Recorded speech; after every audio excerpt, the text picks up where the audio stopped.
Um, so I'm pleased that I'm able to join you for the virtual guides training seminar. I want to start by inviting you whenever you talk to me either today or as we meet each other over the next few years to call me by my first name. I'm a pretty informal person, so just call me Ed.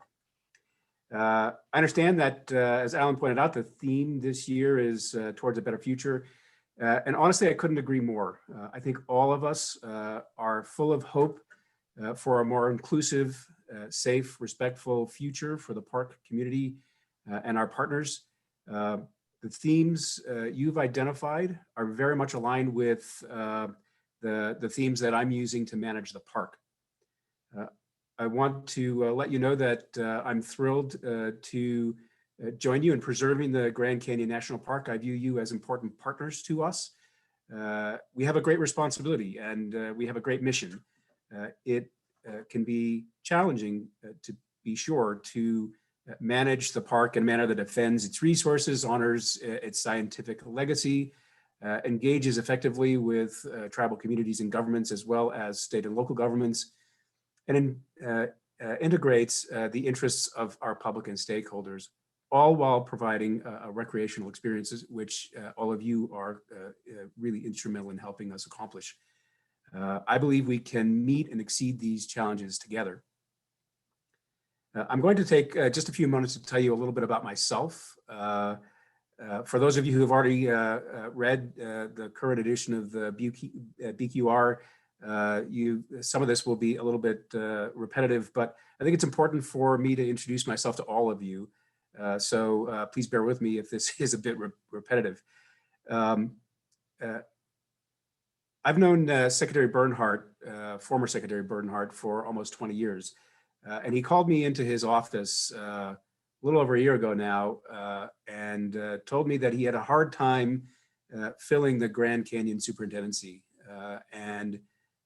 He asked me in that meeting, happened to be my birthday last year, if I would take on this responsibility. Fortunately, I'd be given a little bit of notice by my boss at the time that the secretary was going to ask me that question.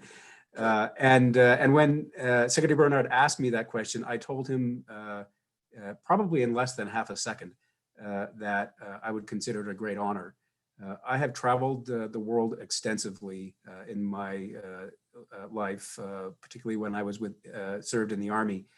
I have thought that the Grand Canyon is the most beautiful place on Earth since I saw it for the first time myself in 1994. For those of you who are not familiar with me, you might be wondering how a lawyer who has no previous experience as an employee in the National Park Service makes any sense at all to be the Grand Canyon superintendent. So I want to spend a little time explaining how I think it makes perfect sense.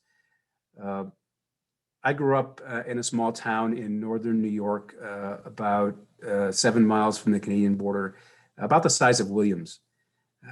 My 6 brothers and sister and I pretty much grew up outside, especially during the summer months, when after breakfast, my mother would open the door and tell us not to come back inside until lunch. And then after lunch, she would open the door and tell us not to come back inside until dinner. And then after dinner, she would open the door and tell us not to come inside until bedtime. I feel like I grew up with a strong connection to the earth. Although this is my first Park Service job, I've been with the Department of the Interior for 24 years before I came here and practiced law in the Office of Solicitor. And my practice of law was not ever really about the law. It was about the law in service of the great mission of the department, including the Park Service. I know the department, I know the bureaucracy, I know the Park Service, and my legal areas of expertise were those kinds of areas that lead to good management, including appropriations and budgeting, personnel law, contracting, and information management. I also had several years where, actually for all those 24 years, where I gave legal advice to the highest levels of the government at the Department of the Interior, 7 secretaries of the Interior and multiple directors of the Park Service and other bureaus. Over that time, I've developed really important, not just experience, but relationships. I'm dealing with any number of issues as superintendent that requires me to reach out to, for example, the deputy director of the Bureau of Reclamation or the Upper Colorado regional director for reclamation on Colorado River management issues. I know who these people are. They know who I am. I used to be their lawyer, so I've got a great level of trust with them. And I'm able to build on those relationships as I am superintendent here at Grand Canyon. I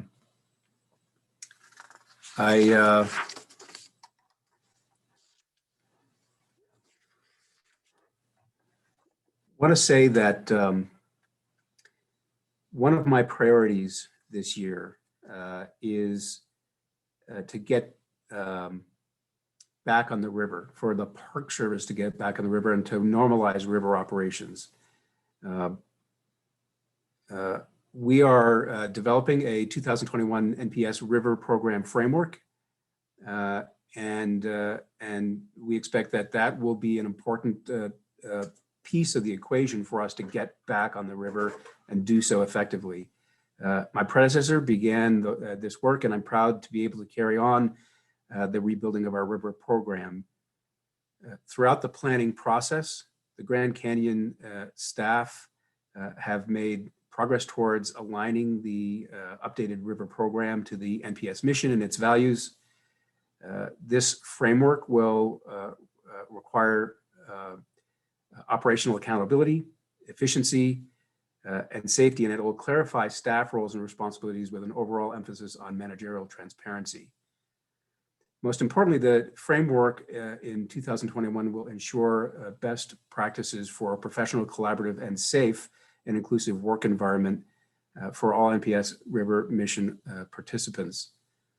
I know many of you are familiar with the NPS River program and hope you will continue to work with us as we continue to strive for this improvements. And I think this is a really important point, especially for this group. Earlier, I mentioned some of the areas of my legal practice, one of which was personnel law. I was the senior personnel lawyer in the department for 8 or 9 years. And I was the lawyer who was giving legal advice to Secretary Jewell, Director Jarvis, and others following the sexual harassment challenges following the Inspector General's report from a number of years ago now.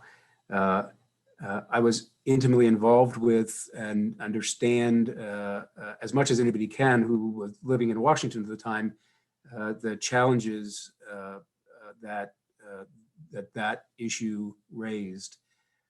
And I was the person in the department who promulgated the department's anti-harassment policy in 2018 when I served as the acting chief human capital officer. I understand these issues. They're important to me as superintendent, and as the park gets back on the river, I am committed to making sure that we do so in a manner that is fully respectful. As it happens, last week I managed my first river trip here at the Grand Canyon, and I want to work on sharing my screen if I can figure out how to do this and show you some of the photographs.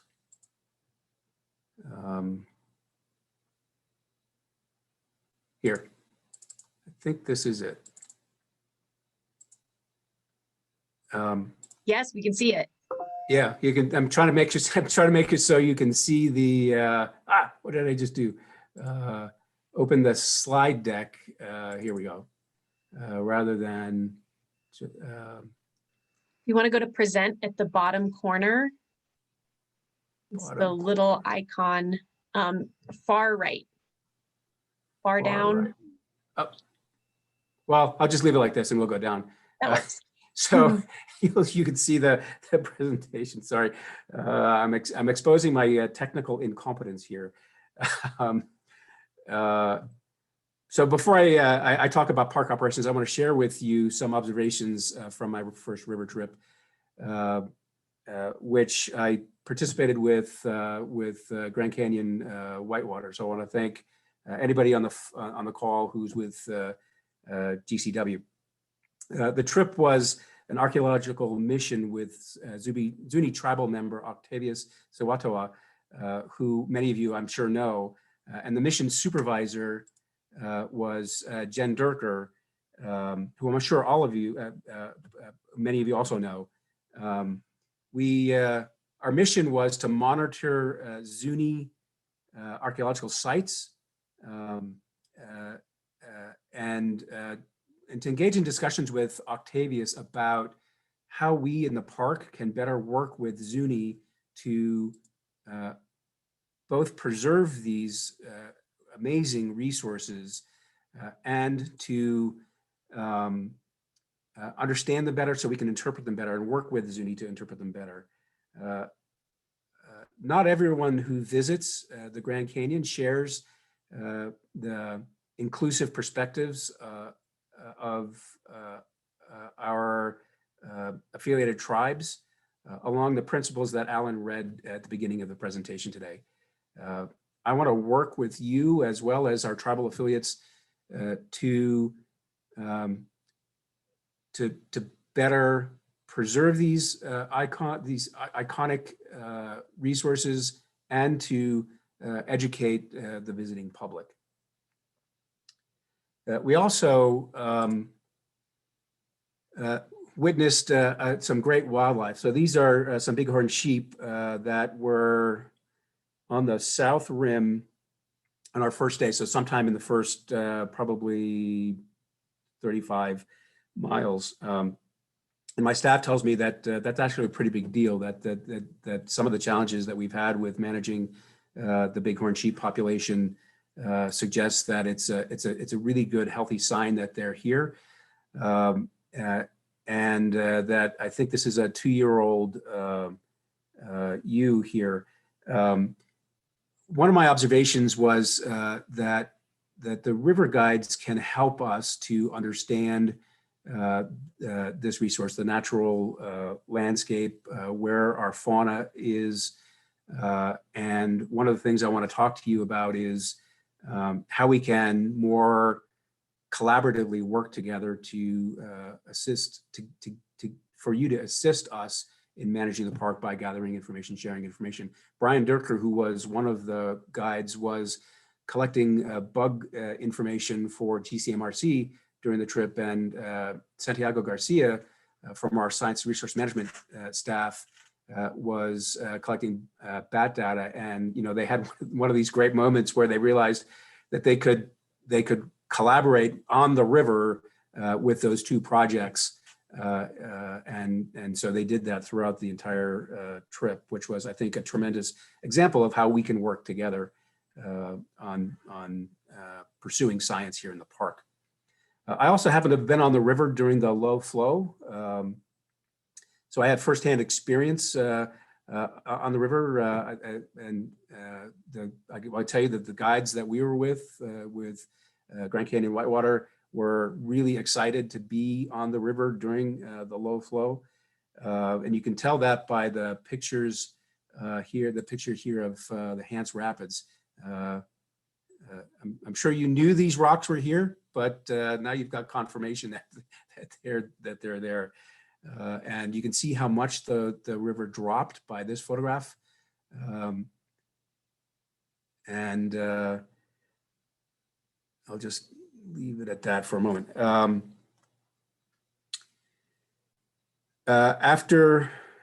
So what I don't show on this slide deck is some of the challenges that we faced. We started the trip in a blizzard. It rained extensively on our first day. It was biting cold. I've told my staff that there were times during this trip when I thought that I might never, ever be warm again.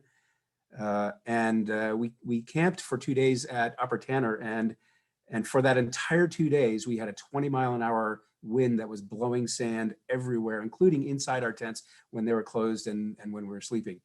And I mentioned that because as I told my staff, it's important for us as we prepare to get back on the river that we embrace these kinds of adversities in order to enjoy this experience. And certainly that was my experience on this trip. The guides and my staff and Octavia's would laugh about these weather conditions, and it really helped us to bond as we went down the river. After spending a week with the great guides from the Grand Canyon Whitewater, I have a true appreciation for the passion that all of you bring to the canyon, and how important your presence is for ensuring our participation, and for the community that you have in the river guide community. You know, the 4 guides from GCW just kept telling me how everybody who's on the river in your community is as passionate and knowledgeable about the river as they were. So they were great ambassadors for your community. My years in DC taught me how relationships are really important. Earlier, I mentioned a little bit about that. As it happens, I have relationships, given my experience with people in the Park Service, people at the department, people in the White House, including the new political leadership team. I don't know Secretary Haaland, but I know many of the people she's brought on from their service in the Obama administration. And I'm already leveraging those relationships as I manage the park. But also the relationships with you are really important to me. I had the privilege of meeting with Lynn and the GCRG board in early December. And I know from that conversation how much we can work together, and I'm looking forward to doing that. Speaking of Secretary Haaland, she was confirmed last week as the Secretary of the Interior, and her leadership will help us to move into the next generation of federal lands management as we look forward to working actively with the department. Secretary Haaland is working to implement 4 key priorities that President Biden has announced. And I'm happy to say that I have been working on these priorities for some time here at the Grand Canyon.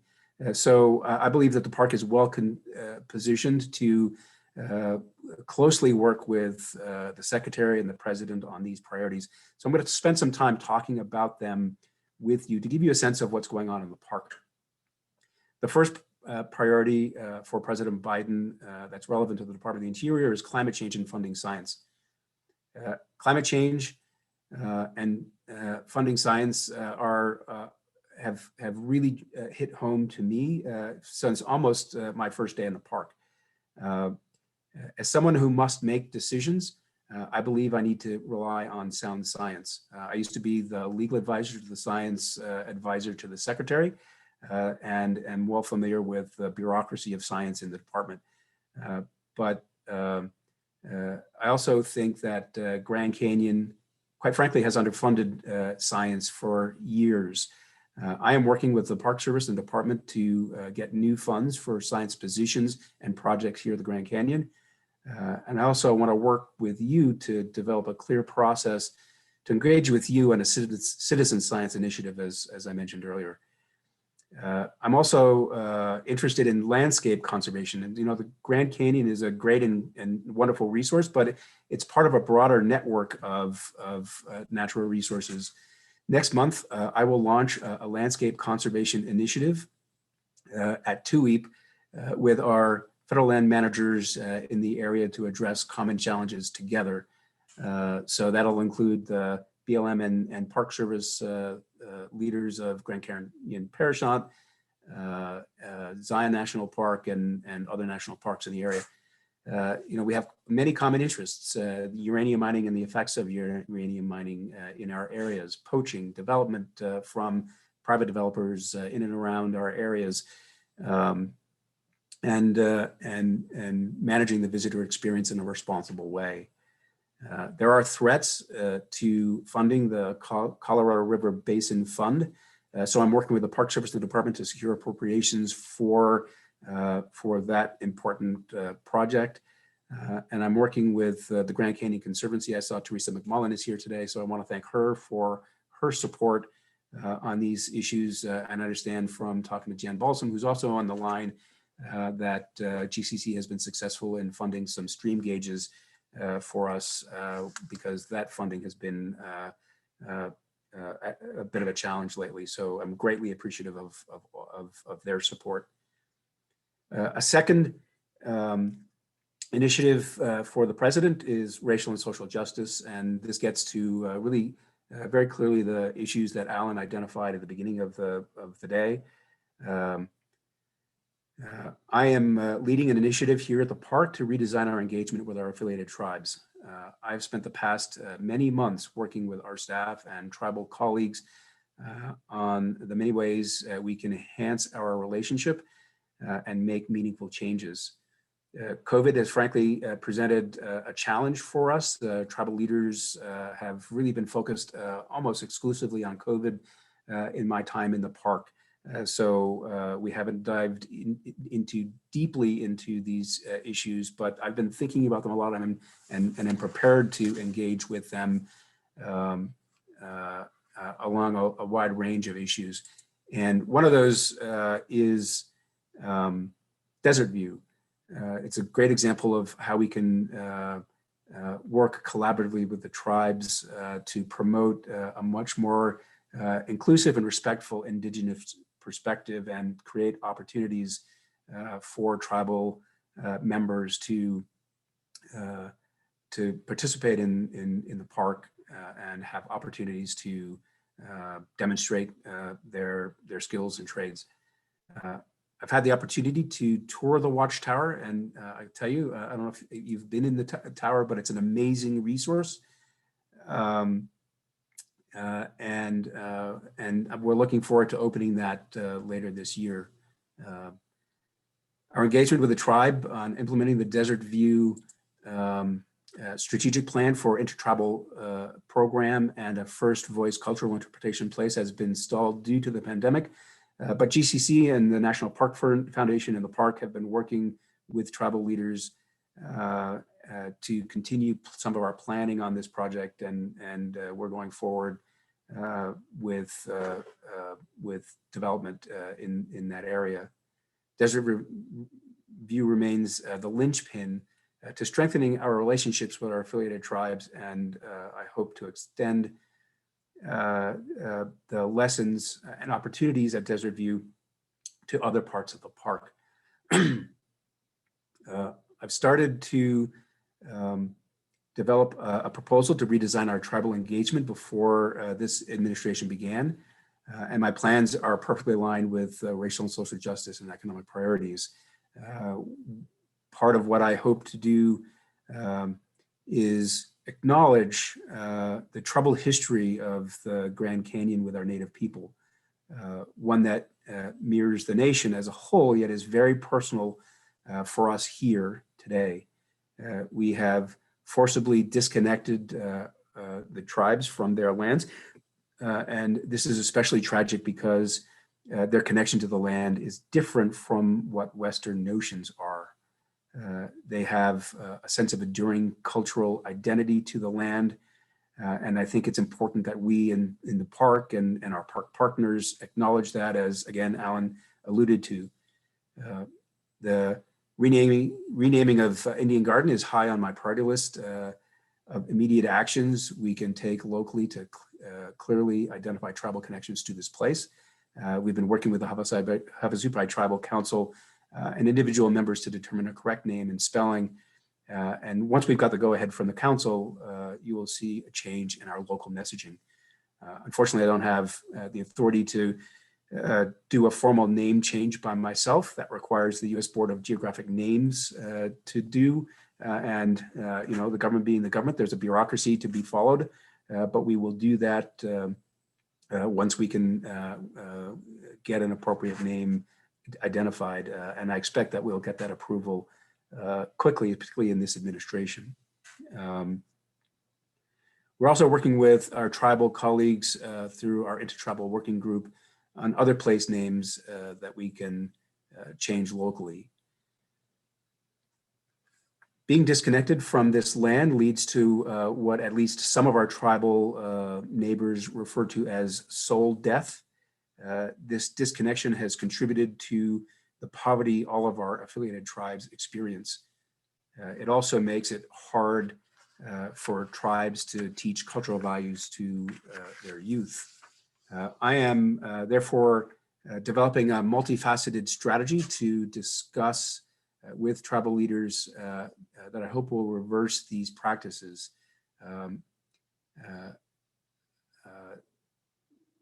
One of the key things that I hope to do is to leverage a number of extensive hiring authorities in the federal government to hire tribal members into positions here in the Park Service at all levels and disciplines in the park. There are a number of those authorities. None of them really are easy. None of them really are coherent. So I'm also developing a statutory authority, a proposal for a new law that would make direct hire authority for affiliated tribal members for all federal lands across the country, not just the Grand Canyon, so that all federal land managers can easily hire Native Americans into positions in federal facilities. In addition, I have taken the Department of the Interior Office of Civil Rights' Equity, Diversity, and Inclusion Pledge, and I'm promoting it actively throughout the park. The director of our Office of Diversity, Inclusion, and Civil Rights has established this pledge as a way to really get people to think about and manage to these kinds of interests. The pledge has a series of commitments towards eliminating all forms of prejudice, discrimination, and harassment within our organizations, and it includes action items we can commit to. So as I said, I'm actively promoting in the park. I've had conversations with Teresa about GCC, and the pledge is designed for federal agencies, but I'm working with Erica Dwight Dunstan, the director, to make adjustments to the pledge so that non-feds can participate. And if you're interested in participating in support of your mission, I will include you in those efforts as I continue to work with Erica. And I want to thank Teresa, because Teresa has been very supportive of this effort for GCC. A third priority for President Biden and Secretary Haaland is the economy and jobs. My initiatives to bring tribal members into the park is an important way that we at the Grand Canyon can help achieve the president's objectives. I've also been talking to our concessioners, and they're interested in joining me in this effort as well. The fourth priority that the president has identified that Secretary Haaland is working on is COVID-19 management. You know, it's interesting. I've been the superintendent now for a little over 10 months, and it's entirely been as part and during the COVID period. We have updated the park compendium to incorporate the newest executive orders and DOI guidance related to COVID mitigation. And this includes updates on mask wearing, social distancing, and shuttle bus capacities, and similarly with our facilities, our buildings in the park. As many of you know, Coconino County has done a great job with vaccine rollout, as we have in the park as well, as has the Navajo Nation. With the distribution as high as it is, most park and partner staff who wish to be vaccinated have been, and we're continuing to pursue a vaccination aggressively. We are working towards opening the park fully, including our east entrance gate. We're in negotiations with the Navajo Nation on when we will open the east entrance gate, but I'm hopeful that'll happen fairly soon. Lynn, I can also talk about the Great America Outdoors Act, but I also am sensitive to time. I'm a lawyer, and I can talk forever. So I'll leave it to you if you want to leave space rather than me talking about GAOA. If you want to leave some space for questions.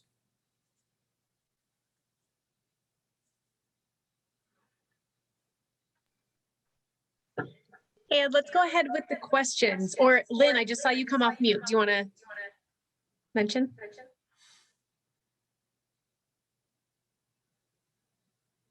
Yep, thank you. Thank you so much, Ed. Yeah, I agree with Emily. Questions would be great.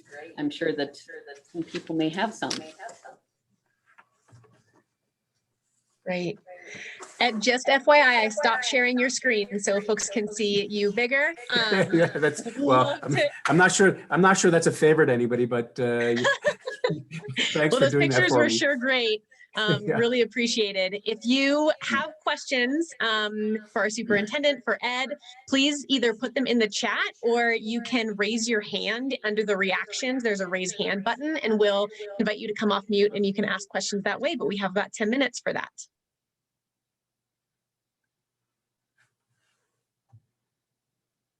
Or I can just keep talking. I think we have one. Alexa, would you like to come off mute? Hi, Ed, as you told us to call you. Thanks for Yeah, sure. thanks for coming and talking to us this morning. Unmute.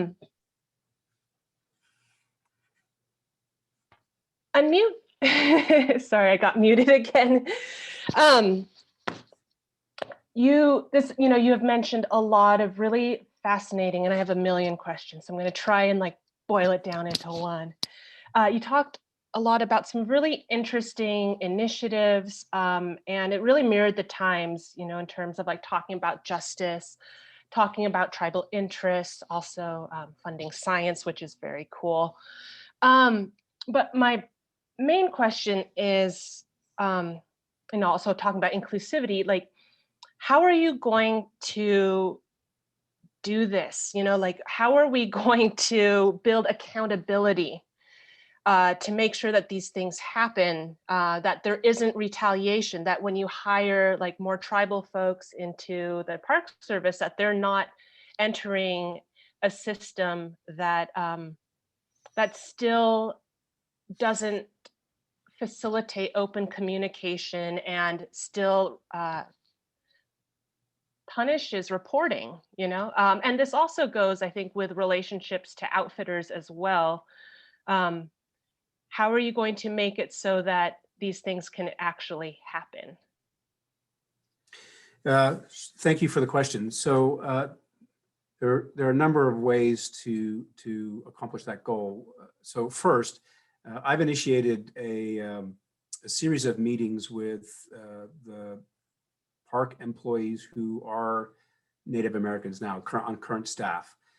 And so I'm creating a dialogue with them and building trust with them. And I'm including some key people in those discussions, the deputy superintendents, Mike Linden, our tribal liaison, and Mike Collins, who's our HR liaison, in those discussions. And we're having discussions about, giving them opportunities to educate me and other park leaders about how to do that. So through those discussions, we've identified the need for cultural awareness training, particularly for our supervisors, but not just our supervisors. I'll give you an example. Some of our tribal employees have said that they have religious ceremonies that they participate in, and some of them can take days, and it creates stress for a workforce that is understaffed. One of my challenges at the park is that when I got here, we were 100 FTE short of our full FTE table of 455. So, everybody's super busy and super stressed. And when tribal members go on leave for a number of days for religious purposes, some employees have expressed frustration that they're, leaving the workplace. And so we're committed to educating through cultural awareness training our supervisors and staff. GCC is doing something similar to this, and I've talked to Teresa about leveraging the work that they've done to benefit the park. So that's one thing we're going to do is really enhance our cultural awareness and other training to make sure that supervisors understand what flexibilities they have to support tribal members in these kinds of situations. We've also talked about racial profiling from our law enforcement staff on tribal members and family members. So we've started discussions with our law enforcement community about these kinds of issues, and we're hopeful that that we'll get control of that situation as well. So those are just some examples, but the key to that, in my mind, is really engaging with good dialogue with those employees whom we have on staff and helping them educate us what we need to do so that we're doing it effectively and making them part of the solution. Does that help? Yes, thank you. Thanks, Ed. Other questions? We're looking at the chat. John, please come off mute. We have probably time for one or two more. Good morning, Ed. It's John from River. The last time I talked to you, we were in the middle of a blizzard in a nice big truck. You mentioned about the renaming of Indian Gardens. You said there were also other places in the park that you're looking to work locally to get renamed. Could you identify some of those, please? And thank you. Sure. So Jan, I'm actually going to ask you to do that because you've been involved in those discussions longer than I have. So Jan, if you can go off mute and answer that question, that'd be great. Sure. We've been working with our intertribal working group on the whole Desert View redesign, and the topic of place name has come up a lot. We've been working with Havasupai specifically. We have a whole list of place names from them. We actually helped them create a place names map with all traditional names. And we've been working on the same thing with our interpretive staff on starting with sort of the heart of the canyon area, from sort of the Altavar Bright Angel Trailhead, that, and I think many of you are familiar with the heart of the canyon map. So looking at which names they want to see, that just changing the name of Indian Garden is going to be huge. Looking at traditional names for many of the viewpoints as we go along. And so what we've been trying to figure out is how we can best incorporate traditional names. And we know we have 11 affiliated tribes are working with 6 essentially different language groups. So trying to figure out which ones are the best ones. And that's kind of the next part of our strategic plan with our intertribal working group, is that first voice and that interpretive piece. The new technologies will allow us to have multiple place names through the app. And that's something that we're working on as well. So I think you're going to not see a wholesale change right away. It'll be a little more incremental. And you all know that many of the place names already in the canyon are Southern Paiute names, for example, Ankar, Nanquip, Chuip, those are all Paiute words. So working on expanding that. We have, as we all know, we have a lot of names. And we're not going to be able to do them all, but we really want to start with those that are most important, and even recognizing that the Grand Canyon itself is not an indigenous name, and each of the tribes has its own name for the Grand Canyon. And then working that into our interpretive information. Having first voice interpretation, having tribal members who are the interpreters is going to be really important too, because they're going to be able to talk about that and what it means in their traditional language. You know, Grand Canyon for Hopi is Untukpa, which is Salt Canyon, and why it's called that. So all of those are going to be part and parcel of what we're going to do. It's not going to be immediate. And as Ed mentioned before, the official place names piece is something that's kind of outside of what we're going to work on. We're going to work locally and with tribal members on names with our own staff so that we can start incorporating those directly. And then hopefully everything else will start moving forward in that direction as we can get some of these more significant landscape names addressed. And hopefully that answers the question. Jan, thank you so much. Ed, we have one more question that we're going to, and then there are some great ones coming into the chat that we, in order to honor our schedule, won't have quite time for. We have one that is the offering, what about commercial river permits for tribes? And then that'll be our last question as before we thank you. Sure. So that's certainly a subject that I'm willing to discuss with this group and with tribes as well. I did discuss that question with Octavius about Zuni, and he indicated that that it was his understanding anyway that they didn't have a particular interest in that, but other tribal other tribes might. And as Jan and Mike Linden and I start re-engaging in person with tribal leaders, that's a subject that we can certainly discuss with them. Great, thank you so much. Superintendent Ed, thank you so much for that time. It is right about 9:52, so we are going to go into our break. We'll, for those of us who are just joining